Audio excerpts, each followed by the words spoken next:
Pay your sister's rent or get out. My mother's voice cracked through the dining room like a whip. Forks paused midair. My daughter, Ava, clutched her napkin tighter. She's 7. She doesn't fully understand what's happening, but she knows shame when she sees it. I looked across the table. My sister, Brianna, couldn't meet my eyes. Of course not. She never pays for anything, but she always gets the sympathy. The golden child with a failing Etsy store and a vape habit.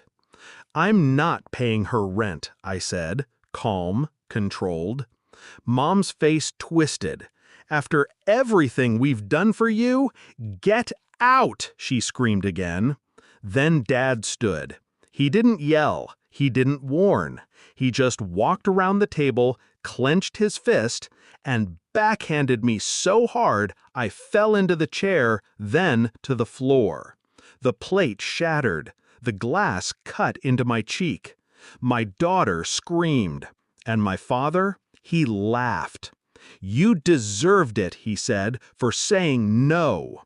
It took exactly 12 seconds for them to become strangers. 12 seconds to erase 36 years of forced obedience and quiet compliance. I wiped the blood with a linen napkin, stood up slowly, and took Ava by the hand. I didn't scream, didn't retaliate. Not yet.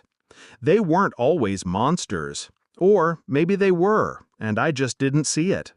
I remember being 13, watching Dad install a ceiling fan while Mom hovered behind him with a cigarette. They joked, they laughed. He kissed her forehead like something out of a Hallmark card. But that same night, when Brianna broke the remote, he smashed my Walkman for touching things that weren't mine. They had a way of rewriting the story. Brianna was sensitive. I was stubborn. Their golden girl failed upward. I was expected to carry the rest. The betrayal wasn't a surprise. But the slap? In front of Ava? That made it personal. She didn't cry after we left, just looked up at me and asked, "Are you going to tell someone?" I shook my head. "No," I whispered. "I'm going to show them." The first step was silence. No calls, no messages. I didn't respond to the text Mom sent the next day. "You were out of line. Apologize to your father." I blocked her. Then I pulled out the folder. Yes, the folder. The one I started 5 years ago when I first suspected they were using my credit to co-sign Brianna's car. I'd been gathering documents, screenshots, emails, quietly, without confrontation. The tax fraud, the forged signature, the investment in Brianna's online boutique that somehow listed me as a partner and liable for her debt. I didn't fight back then, but I remembered. Phase 2, legal. I hired a forensic accountant. Cost me more than I wanted, but it was worth it. He confirmed what I already knew. They'd used my identity on 3 separate accounts. I filed a police report, quietly. Pressed charges, quietly. The detective asked if I wanted to warn them first. I smiled. No. I want them to get the knock on a Sunday morning, while they're having breakfast. The knock came 2 weeks later, just as planned. They were served for identity theft, fraud, and misrepresentation. Brianna? She cried in court, tried to blame Dad. Dad blamed me, said I was manipulating the system. But the evidence was airtight. My signature was forged. My credit was used. And the best part?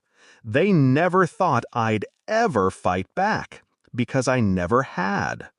I sold the house next. It was in my name. Bought it after my divorce. But they'd been living in the guest house for nearly a year, just until Brianna gets back on her feet. I sent the eviction notice the same day they got their court summons. They had 30 days to leave. They didn't believe it at first. "You wouldn't do this to your own family," Mom spat over the phone. I didn't answer, just hung up. And then came the custody threat. They tried to claim I was unstable, that Ava wasn't safe around me. They filed with family court, said the violence at dinner had traumatized her. Ava spoke for herself in front of the judge. "My grandpa hit my mom, and he laughed," she said. Silence in the courtroom. That was the end of their claim. The final confrontation wasn't dramatic. It was pathetic. I saw them again in the courthouse hallway, both smaller somehow, deflated, desperate. "Are you happy now?" Dad asked. "You tore the family apart." I walked up to him, close enough to smell the fear under his aftershave. "You slapped me in front of my daughter. You laughed while I bled. That wasn't family. That was rot." He flinched. Mom looked away. Good. Let them live with it. Now? Brianna works nights at a gas station. Dad pawned his watch. Mom's been blacklisted from her Facebook gossip groups. And I sleep. Not because I've forgotten, but because I remembered who I am. Not a doormat, not a wallet, not their scapegoat. Just a mother, a survivor, and now, finally, the villain.